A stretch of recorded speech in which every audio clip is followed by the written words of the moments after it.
မင်္ဂလာပါခင်ဗျာ Revolut Burma News Channel ကနေပြီးတော့ဇွန်လ2ရက်နေ့လယ်ပိုင်းရရှိထားတဲ့သတင်းများကိုတင်ဆက်ပေးပါမယ်ပထမဆုံးတင်ဆက်ပေးရမယ်သတင်းကတော့မြန်မာနဲ့အိန္ဒိချင်းထိုင်းနိုင်ငံမှာကွန်ဒိုဝယ်ယူထားသူများရဲ့နောက်ကျောင်းရာဇဝင်ဝင်ငွေရလန်းနဲ့အခွန်ဆောင်ခြင်းရှိမရှိစုံစမ်းစစ်ဆေးမှုများကိုပြည်ထောင်ဝန်ကြီးဌာနအထူးစုံစမ်းစစ်ဆေးရေးဦးစီးဌာနစာသုံးလုံးကလှုပ်ဆောင်နေတယ်ဆိုတဲ့သတင်းကိုတင်ဆက်ပေးပါမယ်အခု2024ခုနှစ်ဇန်နဝါရီလကနေဧပြီလအတွင်းပထမ4လပတ်အတွင်းမှာမြန်မာနိုင်ငံသားများကထိုင်းနိုင်ငံမှာထိုင်းဘတ်ငွေ 1.21 ဘီလီယံကျော်တန်ဖိုးရှိတဲ့ကွန်ဒိုအခန်းပေါင်း392ခန်းဝယ်ယူခဲ့ပြီးတော့ထိုင်းကွန်ဒိုများကိုဝယ်ယူတဲ့နိုင်ငံသားများထဲမှာမြန်မာနိုင်ငံသားများကဒုတိယအများဆုံးကွန်ဒိုဝယ်ယူသူများဖြစ်လာတယ်လို့ထိုင်းသတင်းမီဒီယာများကဖော်ပြခဲ့ကြပါတယ်အခုလိုမျိုးမြန်မာနိုင်ငံသားများကထိုင်းနိုင်ငံမှာဒုတိယအများဆုံးကွန်ဒိုအခန်းတွေကိုဝယ်ယူသူများဖြစ်ပေါ်လာမှုအပေါ်မှာစုံစမ်းစစ်ဆေးရန်တွေ့ရှိချက်များကိုတင်ပြရန်ပြည်ထောင်ဝန်ကြီးဌာနကစာသုံးလုံးကိုညွှန်ကြားလာတယ်လို့သိရပါတယ်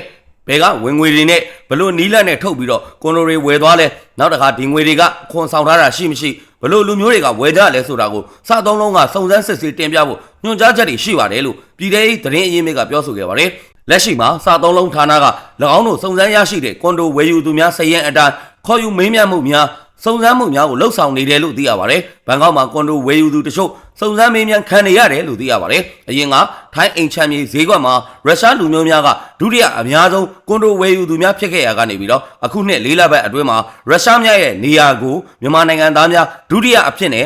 အစားထိုးဝင်ရောက်လာခြင်းဖြစ်တယ်လို့ထိုင်းမီဒီယာများကပြောဆိုခဲ့ပါတယ်။2024ခုနှစ်ဇန်နဝါရီလကနေပြီးတော့ဧပြီလအထိထိုင်းနိုင်ငံမှာနိုင်ငံသားများကကွန်ဒိုအခန်းပေါင်း3938ခန်းစုစုပေါင်းထိုင်းဘတ်ငွေတန်ဖိုး 18.32 ဘီလီယံဘိုးဝယ်ယူခဲ့ကြတယ်လို့သိရပါတယ်။နိုင်ငံသားများရဲ့ကွန်ဒိုဝယ်ယူမှုဟာအရင်နှစ်တွေထဲအခန်းပေါင်း 4.3 ရာခိုင်နှုန်းပိုမိုဝယ်ယူလာကြပြီးတော့ဝယ်ယူမှုတန်ဖိုးဟာလည်း 9.2 ရာခိုင်နှုန်းအသီးသီးမြင့်တက်ခဲ့ကြတယ်လို့သိရပါတယ်။အခုနှစ်ပထမ4လပတ်အတွင်းမှာတရုတ်နိုင်ငံသားများကထိုင်းကွန်ဒို1596ခန်းတန်ဖိုးအပြင်ထိုင်းဘတ်ငွေ 4.5 ဘီလီယံတန်ဖိုးဝယ်ယူပြီးတော့ထိုင်းကွန်ဒိုဝယ်ယူတဲ့နိုင်ငံသားများမှာပထမနေရာကို၎င်းမြန်မာနိုင်ငံသားများကဒုတိယနေရာကို၎င်းဘတ်924တန်းတန်ဖိုးရှိတဲ့ကွန်ဒိုအခန်း295ခုကိုဝယ်ယူတဲ့ရုရှားနိုင်ငံသားများကတတိယနေရာကို၎င်းအသီးသီးရရှိထားတယ်လို့သိရပါတယ်။ထိုင်းအိမ်ချမ်းမြေဈေးကွက်ရဲ့41ရာခိုင်နှုန်းဟာတရုတ်နိုင်ငံသားများကဝယ်ယူနေကြပြီးတော့မြန်မာနိုင်ငံသားများကထိုင်းအိမ်ချမ်းမြေဈေးကွက်ရဲ့10ရာခိုင်နှုန်းကိုဝယ်ယူနေကြတယ်လို့သိရပါတယ်။ရုရှားဝယ်လက်များကတော့ထိုင်းအိမ်ချမ်းမြေဈေးကွက်ရဲ့9ရာခိုင်နှုန်းကိုဝယ်ယူထားကြကြောင်းသတင်းရရှိပါတယ်ခင်ဗျာနောက်ထပ်တင်ဆက်ပေးရမယ်တိုက်ပွဲသတင်းကတော့ကရင်အမျိုးသားလုံခြုံရေးတပ်မတော် KNL ဦးဆောင်ပြီးတော့တော်လိုင်းပူးပေါင်းတပ်ဖွဲ့များကတိုက်ခိုက်သိမ်းယူထားတဲ့မြောက်ရီမျိုးနယ်တင်ငန်းညီနောင်ဗျူဟာစစ်ကောင်စီထံကိုပြန်မရောက်ရေးအတွက်1988ကာလကနယ်စပ်တိုက်ပွဲနှစ်ခုကိုတင်ငန်းစာယူကြရန် KNL စစ်ဦးစီးမှုပထမတန်းဗိုလ်မှူးချုပ်စောတာမလာတော့ကတိုက်တွန်းပြောကြားထားတဲ့သတင်းကိုတင်ဆက်ပေးပါမယ်အာရှလမ်းမကြီးမှာစစ်ရေးလှုပ်ရှားမှုဖြစ်ပေါ်လာခြင်းအပေါ်အကြောင်းပြုပြီးတော့လှုပ်ရှားမှုအားပံ့ပိုးကူညီနိုင်ရေးရန်မငွေရှာဖွေပေးမယ်ကမ်ပိန်းတောနောအစီအစဉ်မှာကရင်အမျိုးသားလုံခြုံရေးတပ်မတော် KNL စစ်ဦးစီးမှုပထမတန်းဗိုလ်မှူးချုပ်စောတာမလာတော့ကဂုံပြူနှုတ်ခွန်းဆက်စကားပြောကြားခဲ့ရမှာအခုပြောကြားချက်ကိုကရင်အမျိုးသားအစည်းအရုံး KNU ဘဟိုကထုတ်ပြန်ခဲ့တယ်လို့သိရပါတယ် KNU ဥဆောင်မှုနဲ့ပူးပေါင်းတိုက်ပွဲဝင်ကြတဲ့တော်လိုင်းရဲဘော်ရဲဘက်ခေါင်းဆောင်များကအောက်ခြေရဲဘော်တွေအထိ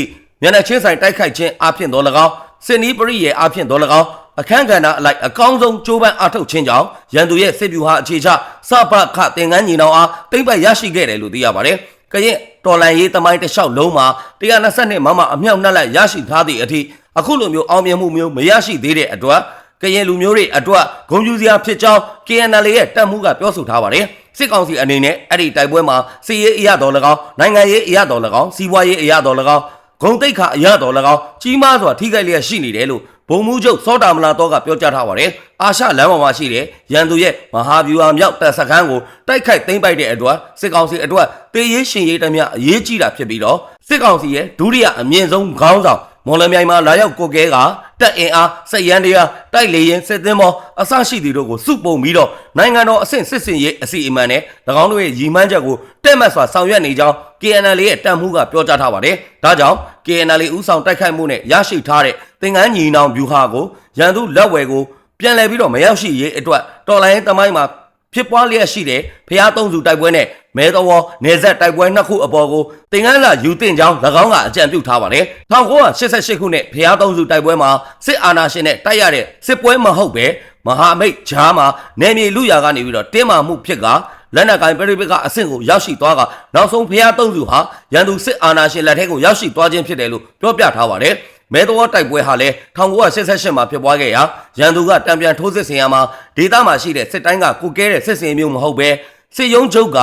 ဗိုလ်ချုပ်မောင်လှကနိုင်ငံတော်အစ်အနေနဲ့ကိုကဲစီကလက်နက်ကြီးများကိုမြောက်များစွာပို့ဆောင်ပစ်ခတ်ချေမှုန်းမှုကြောင့် KNL တပ်ဖွဲ့ဝင်များအချိန်တိုအတွင်းမှာစခန်းကိုလက်လွတ်ဆုံးရှုံးလိုက်ရတယ်လို့ရှင်းပြထားပါတယ်။အဲ့ဒီနေဆက်တပ်စခန်းတိုက်ပွဲနှစ်ခုအပေါ်မှာသင်္ကန်းစာယူပြီးတော့ရန်သူရဲ့မဟာဗျူဟာပြစ်မှတ်ကိုတဲ့မှတ်စွာခြိတက်တိုက်ခိုက်ရန်လိုအပ်ကြောင်းဗိုလ်မှူးချုပ်စောတာမလာတော့ကပြောကြားထားပါတယ်။ရန်သူဖန်တီးတဲ့သတင်းတွေအပေါ်မှာစီးမျောမနေဖို့အရေးကြီးပြီးတော့မိမိတို့ရန်သူမတိုးပွားလာစေရန်လဲသတိချက်ဖို့လိုတယ်လို့ပြောဆိုခဲ့ပါတယ်။ရန်သူစစ်အာဏာရှင်အများဆုံးကြဆုံရေးအတွက်မိမိတို့ကမဟာဗျူဟာနဲ့နီးဗျူဟာတွေရှိရန်လိုအပ်တယ်လို့လဲဗိုလ်မှူးချုပ်စောတာမလာတော့ကပြောကြားခဲ့ပါတယ်။စစ်ကောင်စီကသင်္ကန်းညီနောင်ပြန်ရရေးထိုးစစ်ဆင်ဆောင်ရွက်ရာမှာစစ်ကောင်စီရဲ့ဗတ်တော်သားလော်ဘီများကတော်လိုင်းဗတ်တော်သားများအဖြစ်သရုပ်ဆောင်ပြီးတော့သတင်းမှန်တချို့နဲ့မှွေနောက်လောက်ကျန်သတင်းများကိုဖန်တီးကစိတ်သက်စစ်စင်ရေးကိုဒီဇိုင်းမတ်မတ်လှုပ်ဆောင်ဖြန့်ဝေလျက်ရှိတယ်လို့သိရပါတယ်။အခုလိုလှုပ်ဆောင်ခြင်းကြောင့်တော်လိုင်းတပ်ဖွဲ့များဘက်ကိုထောက်ခံတဲ့အင်အားစုများကတော်လိုင်းဗတ်တော်သားများရဲ့သတင်းအပေါ်ကိုလိုက်ပြီးတော့စိတ်ပြက်လက်ပြက်ဖြစ်နေတဲ့အချိန်ရန်သူက၎င်းတို့ရဲ့မဟာဗျူဟာကိုအကောင့်ထဲပေါ်နေခြင်းဖြစ်ကြောင်းဗိုလ်မှူးချုပ်စောတာမလာတော့ကရှင်းပြသတိပေးထားပါတယ်။ဒါ့အပြင်ရန်သူစစ်သားများစိတ်သက်ရေးရမှာကြာဆင်းတော်လဲလက်နက်နဲ့အရင်မြင့်ရှိနေတဲ့အတွက်ကြောင့်ရေရှည်စစ်ပွဲဆင်နွှဲကမိမိတို့ရဲ့ကြည်ခဲရမ်းများကိုဥစွာပြုံးတီးစေပြီးမှတိုက်ခိုက်ချေမှုန်းရန်ယုံမားတန်စရာမရှိဘူးလို့ KNL ရဲ့တပ်မှူးကပြောကြားထားပါတယ်။၎င်းတို့ရဲ့စစ်ရေးမဟာဗျူဟာနဲ့စစ်နီးဗျူဟာတို့ကအထင်သေး၍မရပါအာရှလမ်းမပေါ်မှာရှိတဲ့တိုက်ပွဲဟာကရင်တော်လှန်ရေးအောင်မြင်ရေးအတွက်အမတ်တင်ကေတလက္ခဏာများအထက်ကတစ်ခုအပါဝင်ဖြစ်တဲ့အတွက်အထက်မှာရည်ညွှန်းထားတဲ့နေဆက်တိုက်ပွဲအဖြစ်သို့အရောက်မခံပဲသင်္ကန်းစာယူကနောက်တစ်ဖန်အမားမခံဖို့အရေးကြီးတဲ့အတန်ပလန်မျိုးမျိုးရှိနေတော့လဲမိမိတို့ဟာရန်သူရဲ့မဟာဗျူဟာကိုတဲ့မတ်မတ်ရှုမြင်ပြီးတော့၎င်းရဲ့ထိုးစစ်ကိုရိုက်ချိုးနိုင်ရန်မိမိတို့ကြရအခန်းကဏ္ဍမှာလက်တွဲကစုပေါင်းပါဝင်ကြပါစို့လို့အတိပေးရင်းနဲ့ညီကုန်းချုပ်အပ်ပါတယ်လို့ဗိုလ်မှူးချုပ်စောတာမလာတော့ကပြောကြားထားပါတယ်။ KNL ပူးပေါင်းတပ်များဟာသင်္ကန်းညီနောင်မှာရှိတဲ့စစ်ကောင်စီတပ်ရင်းများကိုမတ်လ9ရက်နေ့မှာစတင်ထိုးစစ်ဆင်ခဲ့ရာစစ်စင်ရေးအစနေ့ကတင်ခမာယ355တပ်ရင်းကိုသိမ်းပိုက်နိုင်ခဲ့တယ်လို့သိရပါတယ်။အဲ့ဒီနောက်မှာတော့မတ်လ10မှာခမာယ356 AP လာဇန်မှာခမာယ359တပ်ရင်းများအပါအဝင်သင်္ကန်းညီနောင်တစ်ခုလုံးကိုသိမ်းနိုင်ခဲ့ပြီးတော့စစ်ကောင်စီဘက်ကဗျူဟာမှုအပါဝင်အရာရှိစစ်တီနဲ့တပ်မိသားစုဝင်600ကျော်လက်နက်ချအညံ့ခံခဲ့တယ်လို့သိရပါတယ်။အဲ့ဒီစစ်စင်ရေးအတွင်းမှာစစ်ကောင်စီတပ်ထံကနေပြီးတော့လက်နက်ကြီးငယ်မျိုးစုံအများအပြားကိုသိမ်းပိုက်ရရှိခဲ့တယ်လို့သိရပါတယ်။ AP လဒုတိယပတ်မှာမြောက်ရီမြို့အနီးခလိုက်ရ205ကိုပါ KNL ပူးပေါင်းတပ်ဖွဲ့များကသိမ်းပိုက်နိုင်ခဲ့တော့လဲနောက်ပိုင်းမှာစစ်ကောင်စီကမြောက်ရီမြို့မှာလေကြောင်းလက်နက်ကြီးပစ်ကူများကိုအသုံးပြုပြီးတော့တိုက်ခိုက်ခဲ့တဲ့အပြင်စစ်ကောင်စီရဲ့ဒုကောင်းဆောင်စိုးဝင်းဦးဆောင်တဲ့အောင်စေရအမည်ရှိတဲ့ထိုးစစ်နဲ့သင်္ကန်းညီနောင်နဲ့မြောက်တွေကိုဥတီတဲ့ထိုးစစ်ဆင်နွှဲခဲ့တယ်လို့သိရပါတယ်။ဒါကြောင့်ခလိုက်ရ205ကိုလက်လွတ်ကအာရှလမ်းတစ်လျှောက်မှာထိုးစစ်ဆင်လာတဲ့စစ်ကောင်စီရဲ့အောင်စီရစစ်စင်ရေးကစစ်ကူစစ်ကြောင်းများကို KNL ပူးပေါင်းတပ်ဖွဲ့ကဖျက်တောက်တိုက်ခိုက်လျက်ရှိရာတိုက်ပွဲများပြင်းထန်ခဲ့တယ်လို့သိရပါတယ်။ KNL ပူးပေါင်းတပ်ရဲ့တိုက်ခိုက်မှုကြောင့်စစ်ကောင်စီရဲ့အောင်စီရစစ်ကြောင်းဟာဒေါနာတောင်ပေါ်တောနောရေတကုံအကျော်ဖျားကုန်းမှာအထိနာကတလခွဲကြာသည့်အထိရှေ့ဆက်မတိုးနိုင်ပဲစစ်ကောင်စီတပ်များတေဆုံးထိခိုက်မှုများများပြားလျက်ရှိကြောင်းသတင်းရရှိပါတယ်ခင်ဗျာဆက်လက်ပြီးတော့တင်ဆက်ပေးရမယ်သတင်းကတော့မင်းကင်းမြို့နယ်မှာစစ်ကောင်စီတပ်ဖွဲ့ဝင်တအူးနဲ့ပြူစောတိ9ဦးဟာလက်နက်များကိုယူဆောင်လာပြီးတော့ပြည်သူ့ကာကွယ်ရေးတပ်ဖွဲ့များထံမှလက်နက်ချအလင်းဝင်လာတဲ့ဆိုတဲ့သတင်းကိုတင်ဆက်ပေးရမယ်6ဦးစလုံးဟာမေလနောက်ဆုံးပတ်အတွင်းမှာအလင်းဝင်လာခဲ့ခြင်းဖြစ်တယ်လို့ပြည်သူ့ကာကွယ်ရေးတပ်ဖွဲ့ဝင်တအူးကပြောပါတယ်စစ်တပ်ကဝင်လာတာကစစ်ကြောင်းကနေဝင်လာတာပြူစောတိ9ယောက်ကတော့ရွာဘက်ကနေဝင်လာတာ2ဦးကတော့တနက်ယူလာတယ်အခုသူတို့အားလုံးဘေးကင်းတဲ့နေရာကိုရောက်ပါပြီလို့အဲ့ဒီ PDF ကပြောကြားထားပါတယ်မင်းကင်းမြို့မှာအခုရက်ပိုင်းမှာစစ်ကောင်စီစစ်ကြောင်းတချို့ရှိနေပြီးတော့လုံခြုံရေးသတိပြုနေထိုင်ရရန်ပြည်သူ့ကာကွယ်ရေးတပ်ဖွဲ့ဝင်များကသတိပေးထားတယ်လို့သိရပါတယ်ပြီးခဲ့တဲ့ဖေဖော်ဝါရီလကမင်းကင်းနယ်ကနာမည်ကြီးပြူစောတိရွာဖြစ်တဲ့ဖက်ခတ်ရွာကိုပြည်သူ့ကာကွယ်ရေးတပ်ရင်းများနဲ့ဒေသကာကွယ်ရေးတပ်များကတိုက်ခိုက်ခဲ့ရမှာပြူစောတိ4ဦးထက်မနည်းသေဆုံးခဲ့ပြီးတော့ဒဏ်ရာရရှိသူတွေလည်းများပြားခဲ့တယ်လို့သတင်းရရှိပါတယ်ဒဏ်ရာရတဲ့သူတွေထဲမှာပြူစောတိအဖွဲ့ခေါင်းဆောင်တဲ့တချို့ပါဝင်ပြီးတော့စစ်တပ်ကရဟတ်ရင်နဲ့ခေါ်ဆောင်သွားကြောင်းသတင်းရရှိပါတယ်ခင်ဗျာ နောက်ထပ်တင်ဆက်ပေးရမယ်သတင်းကတော့ချင်းပြည်နယ်ဖလန်းမြို့ကရဲတပ်ကြပ်ကြီးတအုပ်အပါဝင်ရဲ3ဦးလက်နက်များကိုယူဆောင်လာပြီးတော့အလင်းဝင်လာတဲ့ဆိုတဲ့သတင်းကိုတင်ဆက်ပေးပါမယ်မေလ31ရက်နေ့မှာဖလန်းမြို့မှာရှိတဲ့အကြမ်းဖက်စစ်ကောင်စီလက်အောက်ခံရဲတပ်ကြပ်ကြီးတအုပ်အပါဝင်ရဲတပ်ဖွဲ့ဝင်3ဦးဟာလက်နက်များကိုယူဆောင်လာပြီးတော့ CNO CNDF ထံကိုအလင်းဝင်ခဲ့တယ်လို့သိရပါတယ်အလင်းဝင်ခဲ့တဲ့ရဲ3ဦးဟာရဲတပ်ကြပ်ကြီးဦးဆန်ထောင်းရဲတပ်သားဟိန်းထက်ဆန်နဲ့ရဲတပ်သားဟွာခန့်စိန်တို့ဖြစ်ပြီးတော့ရဲတပ်သားဟိန်းထက်ဆန်က G3 တနက်တလက်လက်ပစ်ပုံ4လုံး 7.62G 184တောင်ကြီးပေါက်3ခုနဲ့ရဲတပ်သားဟွာခန့်စိန်ကလက်ပစ်ပုံ2လုံး 7.62G 105တောင်တို့နဲ့အတူအလင်းဝင်ရောက်ခဲ့ခြင်းဖြစ်ပြီးတော့၎င်းတို့3ဦးကိုလွတ်မြောက်နေမြေကိုပို့ဆောင်ထားကြောင်းသတင်းရရှိပါရခင်ဗျာဆက်လက်ပြီးတင်ဆက်ပေးရမယ်သတင်းကတော့ပဲခူးတိုင်းပြည်မြို့နယ်ဝတ်ထီကံမြို့တဲကျဲကြီးရွာကိုအကြမ်းဖက်စစ်ကောင်စီကတပ်သားတဲ့စုဆောင်ရန်အတွက်ပေါ်တာဆွဲဖမ်းဆီးမှုကြောင့်လူငယ်အမျိုးသားများထွက်ပြေးတင်းရှောင်နေရပြီးတော့လူငယ်တအုပ်ဖမ်းဆီးခံခဲ့ရတယ်ဆိုတဲ့သတင်းကိုတင်ဆက်ပေးပါမယ်ဇွန်လ1ရက်နေ့မွန်လွယ်3နာရီခန့်မှာတဲကျဲကြီးရွာကိုအရက်ဝတ်ဝတ်ဆင်ထားတဲ့အကြမ်းဖက်စစ်ကောင်စီတပ်သား3ဦးရောက်ရှိလာပြီးတော့ကျေးရွာနေပြည်သူကိုနိုင်ဦးကိုနာမည်စင်းခေါ်ပြီးတော့စစ်သားတဲ့အဖြစ်နဲ့ပေါ်တာဆွဲဖမ်းဆီးခေါ်ဆောင်သွားတယ်လို့သိရပါတယ်။ကျေးရွာအတွင်းအမျိုးသားများကိုလည်းအေးဝအောင်အိတ်ထားဆိုပြီးတော့ချင်းချောက်ပြောဆိုခဲ့တဲ့အတွက်ကြောင့်ရွာထဲမှာရှိတဲ့အမျိုးသားများထွက်ပြေးတိမ်းရှောင်နေရတယ်လို့သိရပါတယ်။မနေ့က3နာရီလောက်မှာရွာကိုအရက်ဝတ်နဲ့ရဲ3ကောင်ရောက်လာတယ်။ရွာထိပ်မှာဘောလုံးပုတ်နေတဲ့နိုင်ဦးဆိုတာဘယ်သူလဲလို့မေးပြီးတော့ကိုနိုင်ဦးကိုဖမ်းခေါ်သွားပါတယ်။ကိုနိုင်ဦးရဲ့မိဘတွေကဝထီကန်မြို့ရဲစခန်းကိုလိုက်တဲ့အခါမှာတော့စစ်မှုထမ်းမှုခေါ်တာပြည်ကိုတင်တန်းတက်ဖို့ပို့လိုက်ပြီလို့ပြောတယ်ကိုနိုင်ဦးကိုဖမ်းသွားတဲ့အချိန်ကလည်းရဲတွေကရွာသားတွေကိုအေးရေးဝအောင်အိတ်ထားဆိုပြီးတော့ချင်းချောက်သွားပါတယ်အခုဆိုရင်လေတရွာလုံးကအမျိုးသားတွေအိမ်မှာမနေရတော့ဘဲနဲ့တိမ်းရှောင်နေရတယ်လို့